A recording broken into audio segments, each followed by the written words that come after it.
belum tentu itu juga gitu ya. Ya kita juga nggak tahu siapa sebenarnya gitu ya. Dan ada apa di balik ini gitu. Hai guys, balik lagi bareng aku Arisa. Apa kabar semua hari ini? Semoga selalu sehat ya. Yang terpenting, jaga selalu kesehatan guys. Jangan lupa lo minum air putih banyak-banyak, tapi jangan kebanyakan guys ya. Nanti kembung bahaya.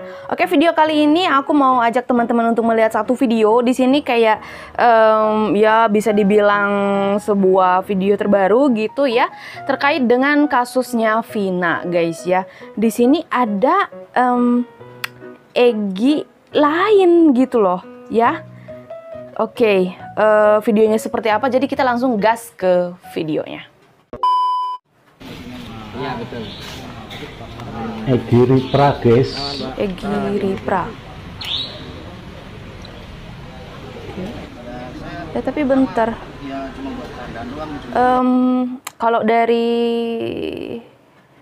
emang ada kemiripan sih dengan Egy yang apa sih pakai apa sih namanya anting-anting ya yang besar itu ya. Oke.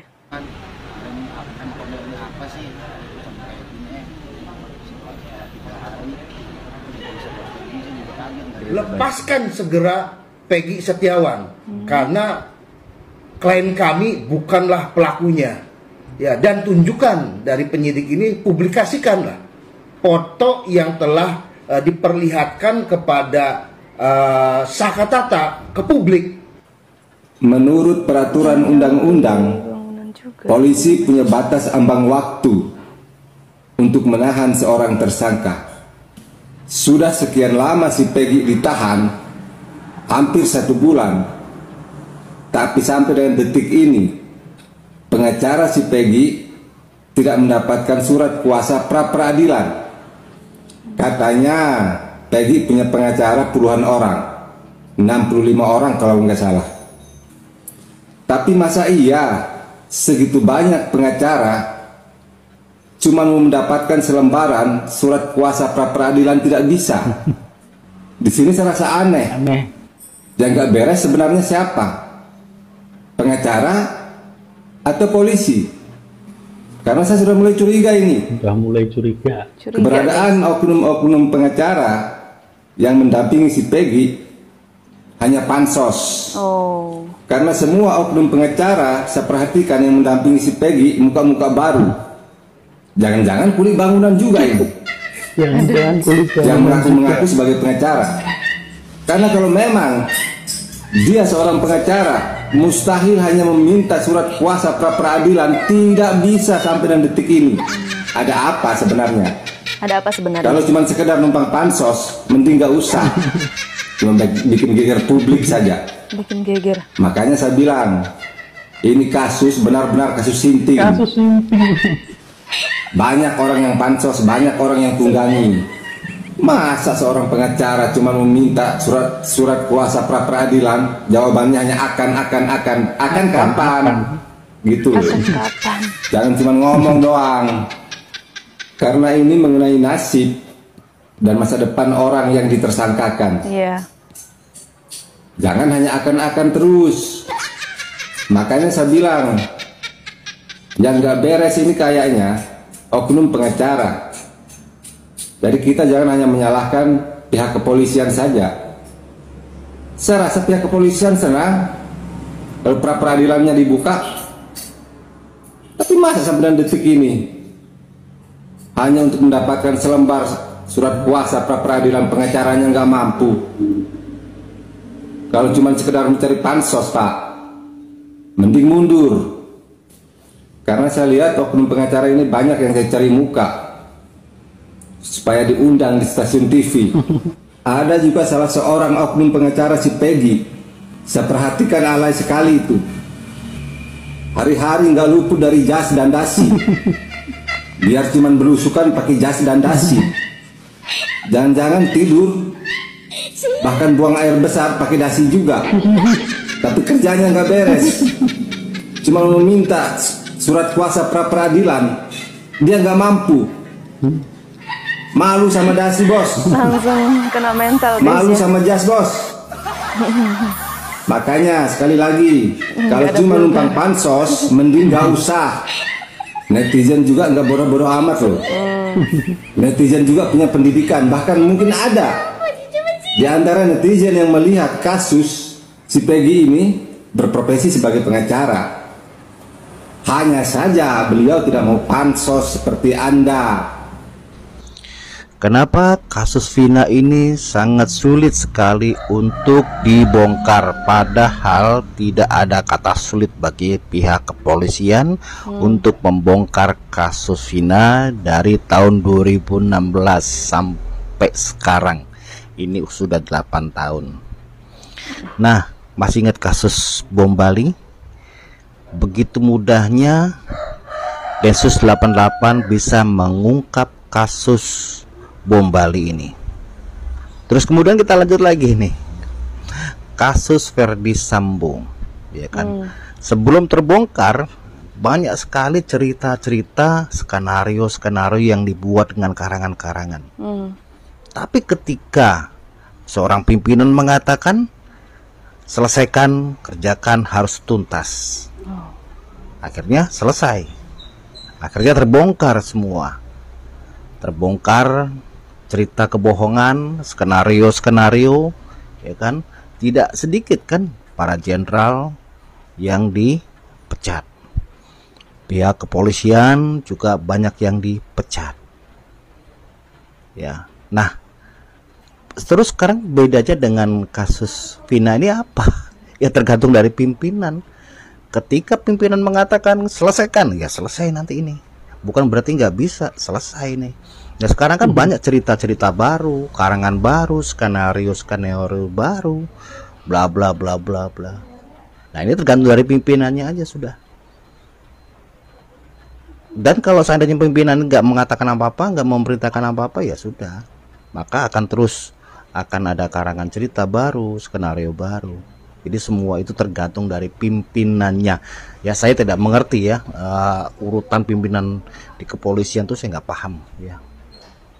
Saya nggak ngerti. Ini versi dari saya sendiri. Ini dari pemikiran saya ya. Masalah salah apa benar mau urusan sampean seperti itu. Nah masih ingat kata-kata Prof Mahfud MD ketika meminta untuk pemberantasan korupsi agar disahkannya undang-undang anti korupsi? Apa kata Pak Bambang Pacul? Bisa semuanya kalau pimpinan oke. Nah sama sekarang juga sama Vina ini. Kalau pimpinannya lakukan, kerjakan, selesaikan, ya tuntas, selesai. Tapi sekarang kita belum tahu nih, apakah pimpinan mengatakan ataukah tidak, kita belum tahu. Ini masih banyak sekali cerita ngalur ngidul, ya kan. Nah, banyak sekali yang masalah-masalah sekarang ini masih tidak jelas. Jadi intinya sekarang ini kasus Vina bisa diselesaikan tergantung dari pimpinannya itu memerintahkan. Pasti akan terlibat, banyak sekali yang terlibat dari pihak kepolisian, karena mereka semuanya banyak yang sudah dibungkam dengan apa? Dengan pangkat, jabatan, dan uang.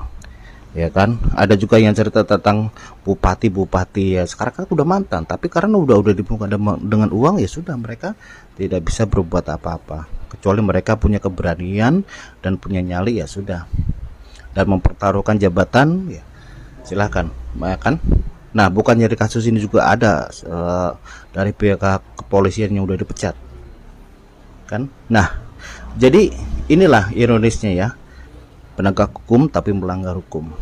Jadi seorang kepolisian yang seharusnya memberikan pengayoman, melindungi dan memberikan rasa keadilan, tapi entah apakah kita sudah mendapatkan rasa keadilan itu ataukah tidak, kita juga tidak tahu. Tapi ini versi saya, pendapat saya seperti itu, ya kan. Nah jadi kasus Vina ini bukan berarti tidak bisa dibongkar. Bisa dibongkar tergantung dari pimpinannya mengatakan selesaikan, kerjakan, dan tuntaskan, maka akan selesai. Karena yang akan terlibat ini pasti banyak sekali, ya kan, orang-orang dalamnya, ya, orang-orang dalamnya, kerabat-kerabat terdekat. Entah kerabat terdekat itu siapa, orang dalamnya itu siapa, kita juga tidak tahu. Mari kita tunggu saja. Semoga kasus ini cepat selesai. Sampai ketemu di video berikutnya bersama Dapur Ciari. Bye bye. masih dalam kasus Pina dan sekarang makin gak jelas. Makin gak jelas, guys. Tapi sekarang udah pada memunculkan diri. Tapi polisi tetap, polisi Cirebon sekarang mau diganti, katanya semuanya pakai hansip lawan bisa daya. Kita dukung, oke? Saya tidak berpihak kepada Peggy Setiawan, saya tidak berpihak kepada kepolisian, saya tidak berpihak kepada keluarga almarhum Vina dan juga Eki, dan juga saya tidak berpihak kepada orang yang sudah terpidana pada saat ini. Karena yang saya ingin suarakan adalah keadilan. Bagaimana kemudian keadilan itu bisa benar-benar ditegakkan sesuai dengan sila kelima dalam Pancasila, yaitu keadilan sosial bagi seluruh rakyat Indonesia, bukan keadilan sosial bagi seluruh yang punya kuasa. Kali saya bahas kasus Pina Cirebon ya, yang saya beri judul Egy Ripra kemungkinan bukan pelakunya. Sekali lagi, Egy Ripra kemungkinan bukan pelakunya.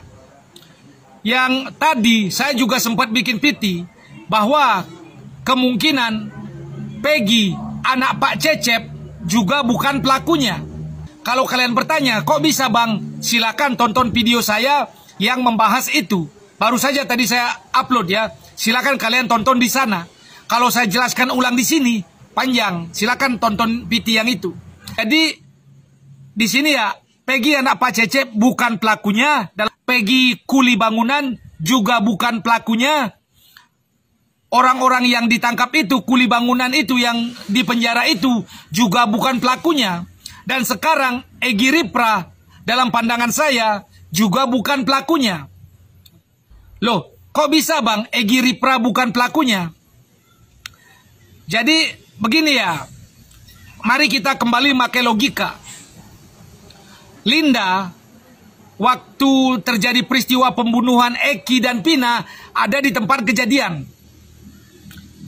Dan ada 12 orang. Jadi logika saya tambah Linda 13 orang. Setelah kejadian, si Linda diancam oleh 12 orang tersebut. Jangan memberitahu apa yang kamu lihat di sini, atau kamu akan celaka seperti Pina. Dalam ketakutan dan ancaman tersebut, otomatis sudah pasti si Linda tidak akan membocorkan nama-nama pelaku tersebut.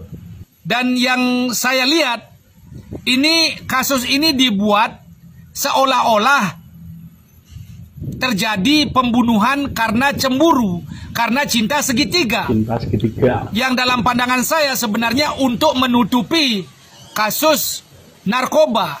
Jadi skenario yang ingin dibuat adalah Pina dan Eki meninggal karena Egy dan teman-temannya. Egy cemburu dengan Eki, dibunuhlah mereka. Itu skenario yang ingin dibangun, seolah-olah seperti itu. Kok tahu bang? Karena Linda mendatangi rumah Pina pura-pura kesurupan. Setelah kesurupan, dia menceritakan kejadiannya. Ketika ditanya siapa pelakunya, Linda cuma bilang Egy, menyebut nama Egy. Jadi jelas di sini Egy dikambing hitamkan oleh Linda. Orang-orang berpikir bahwa Egy yang otak pelakunya karena Egy cemburu, kemudian membunuh Pina dan Eki. Jadi dibuatlah narasi masalah ini karena percintaan. Itu kalau Egy Ripra ikut di antara 12 orang pembunuh itu, maka si Linda kesurupan tidak akan menyebut nama Egy. Jadi dia mengkambing hitamkan Egy. Kalau ditanya kenapa Egy melakukan itu, karena cemburu dengan Eki. Dan akhirnya Egy membunuh Eki dan Pina. Jadi dibuat skenario percintaan. Skenario percintaan. Itu satu. Yang kedua, kakak Pina bilang bahwa polisi menangkap para tersangka yang sebenarnya kuli bangunan. Dan ketika polisi menangkap, katanya disita HP para tersangka.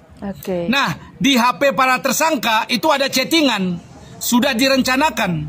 Dan ternyata semakin ditelusuri, ini kakak Pina yang bilang, itu katanya motifnya karena cemburu. Egy lagi yang dipakai namanya. Egy cemburu terhadap Eki, kemudian membunuh Eki dan Pina. Ya, jadi paham.